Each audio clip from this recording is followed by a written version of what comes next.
BFM Business, le grand journal de New York, Sabrina Quagliosi.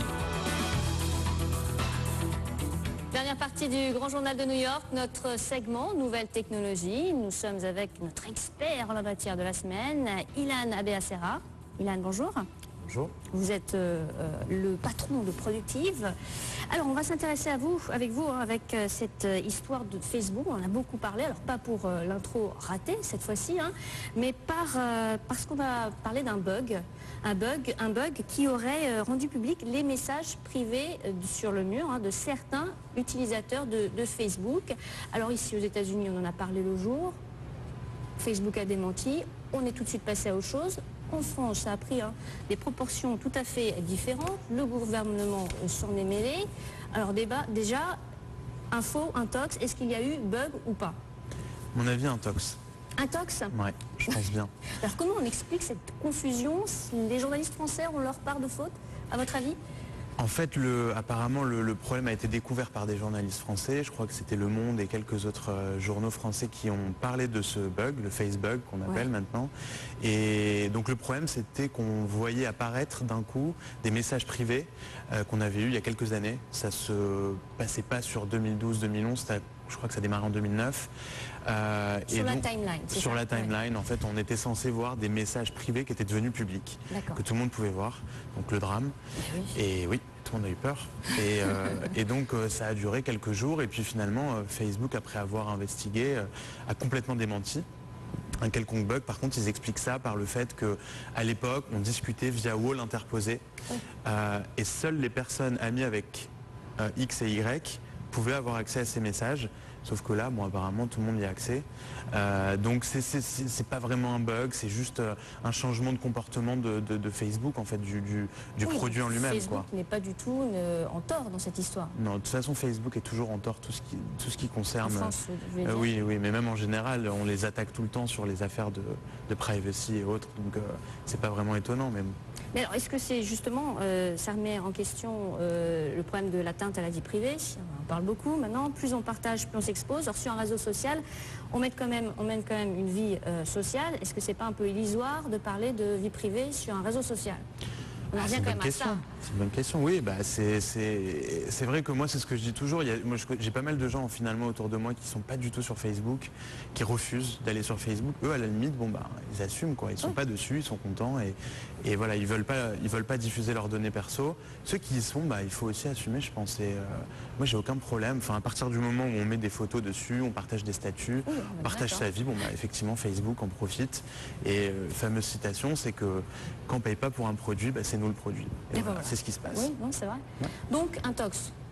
A priori, intox. Intox. Et puis, si on veut mettre les cartes à plat, il faudrait aussi souligner que justement, le jour où ce bug a été trouvé, le titre Facebook a chuté de 9%.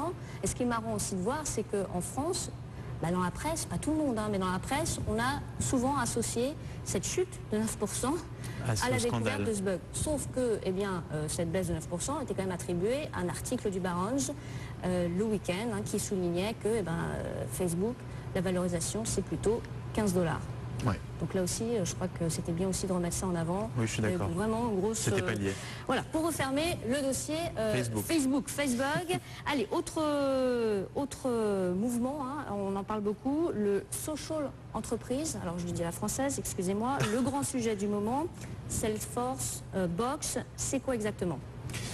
En fait, effectivement, le gros sujet en ce moment dans beaucoup de startups de la Silicon Valley, c'est comment on peut un peu réinventer les logiciels qu'utilisent toutes ces grandes entreprises, et plus petites d'ailleurs.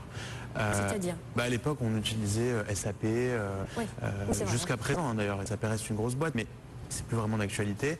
Et c'est des logiciels qu'on installe qui coûtent des centaines de milliers, parfois des millions de dollars chaque année à l'entreprise. On installe ça sur toutes les machines de son entreprise. Et puis alors c'est des ERP, c'est des logiciels de gestion commerciale, c'est des logiciels de gestion de projet ou autres. Donc tout type de logiciels qu'on utilise dans les entreprises. Clairement, aujourd'hui, la grosse tendance, c'est déjà le cloud. Donc le cloud, ça veut dire qu'on peut utiliser ces logiciels sur Internet. On n'a plus besoin de télécharger quoi que ce soit. Ouais. Et deuxièmement, c'est des logiciels qui coûtent beaucoup moins cher, donc en mode ce qu'on appelle SaaS, Software as a Service. Et là, c'est un abonnement qu'on va payer quelques dizaines de dollars par mois par utilisateur. Donc ça revient beaucoup moins cher à l'entreprise et surtout c'est souple.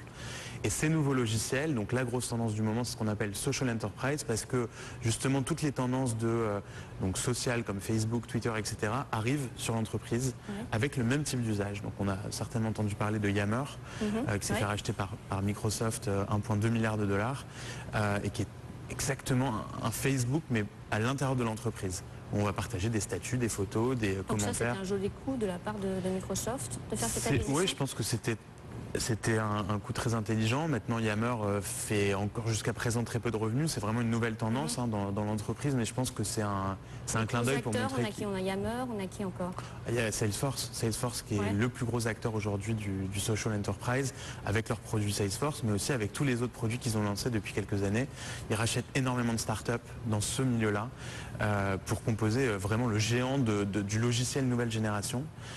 Et je sais qu'aux États-Unis, c'est en train de devenir vraiment le sujet intéressant pour tous les investisseurs, pour tous les acquéreurs, même pour les employés de start-up qui se dirigent vers le software. C'est le secteur à surveiller, le secteur qui est à même de grandir encore plus. Ah oui, clairement. Alors, autre segment qui bouge pas mal en ce moment, c'est le marché de l'abonnement à la box, au coffret de beauté, notamment le leader américain Birchbox s'offre l'équivalent en français Jolly Box pour un montant qui n'a pas été communiqué. Pour ceux qui ne connaissent pas, en gros, le concept, il suffit de souscrire un abonnement mensuel pour recevoir chaque mois une jolie boîte contenant des produits de beauté en tout genre. Exactement. C'est intéressant. Ouais. Moi, perso, ça ne m'attire pas plus que ça, mais j'imagine que vous, ça pourrait vous intéresser. Justement, c'est que pour les femmes ou il y a des... Oui, en l'occurrence, Birchbox, alors, ils viennent de commencer justement un essai pour les hommes, qu'ils appellent, je crois, Birchman. Oui, mais ce genre les produits de beauté en l'occurrence, oui, a priori, ça va plus intéresser les femmes. Mon mari aime beaucoup se mettre de la crème. Bon, très bien, mais voilà. En tout cas, le gros marché, c'est les femmes. Vous ne mettez pas la crème, vous, Ilan? Oui, légèrement, de temps en temps. En l'occurrence, ils ont inventé ce modèle de ce qu'on appelle en anglais subscription-based e-commerce. C'est-à-dire c'est de l'e-commerce, on peut acheter en ligne, sauf que c'est un abonnement à une boîte qui va vous permettre d'avoir des produits nouveaux tous les mois. Donc au lieu d'aller chez Sephora et demander chaque mois ce qu'il y a de nouveau, là vous allez recevoir des échantillons des grandes marques, L'Oréal et autres. Et donc l'idée est sympa, c'est né je crois il y a à peu près 2 ans aux États-Unis et maintenant on a des box sur toutes les industries. Pour les bébés, pour les chiens, BarkBox, il y a vraiment tout type de catégories, donc c'est intéressant. Why not? Oui, non, c'est bien. Et pour les bébés, ça m'intéresse un petit peu. Et pour les bébés, voilà. Oui, d'accord. Et donc Birchbox, leader américain, qui vient de racheter le français Jolly Box, donc sympa. C'est un beau coup. Est-ce que vous avez d'autres noms justement comme ça, de gros acteurs dans ce secteur, à part Birchbox? Des gros acteurs, il n'y en a pas beaucoup. Il y a Foodsy qui est un acteur équivalent sur des produits d'épicerie fine, donc agroalimentaire. Ouais. Voilà, découvrir un peu les produits sympas qu'on reçoit chaque mois dans une box qui coûte à peu près 30 $, donc c'est accessible.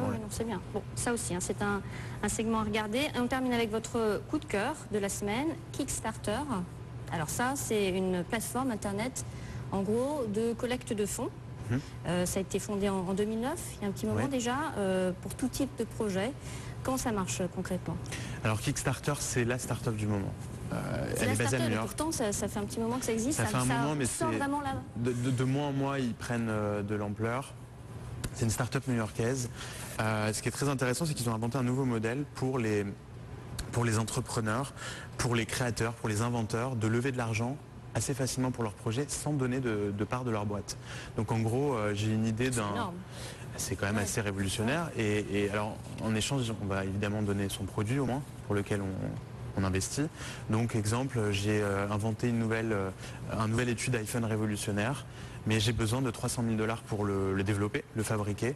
Donc, je vais sur Kickstarter, je pose mon projet, j'enregistre une petite vidéo, et j'explique un peu à quoi ça correspond et quelle est la taille de marché. Et là, on peut investir de l'argent. Donc, c'est pas vraiment un investissement, c'est un don en échange du produit. Donc, on peut investir en général entre 10 et ça peut aller jusqu'à 100, 150 $. Et au bout du compte, si le produit est complètement financé, donc à hauteur de 300 000 $, là on va vraiment partir en production, fabriquer ce produit et le recevoir. Donc moi j'ai déjà investi dans 5-6 projets depuis le début de l'année dernière, je pense. Et ça marche, vous ils ont recevez tous les marché. produits? Ouais. Je les ai tous eus. Ça met du temps à chaque fois aussi, non? Oui, mais en général c'est assez rapide finalement. Quand ils vont sur Kickstarter, ils ont déjà étudié la faisabilité de fabrication, etc. Donc après il faut compter 3-4 mois en général pour recevoir le produit. C'est quoi le business model de Kickstarter? Ils prennent une commission sur tous les dons. Tout simplement. Très il faut simple. passer par les États-Unis, je crois, non? Oui, c'est américain. C'est américain, ça a vocation à aller un petit peu à droite à gauche ou pas pour le moment? On verra, je sais qu'il y a des équivalents en France, il y a des équivalents un peu partout parce que c'est un modèle complètement révolutionnaire et c'est aussi un modèle financier hyper intéressant pour Kickstarter parce que énormément de projets mis en avant. Le dernier en date, c'est une nouvelle console de jeux vidéo montée par des stars du jeu vidéo et par le designer français dont le nom m'échappe qui est basé Yves Béard, qui a designé justement cette console. Ils ont levé plus de 9 millions de dollars sur Kickstarter. Donc ça marche. D'accord. Merci beaucoup Ilan. On vous retrouve dans 2 semaines pour ce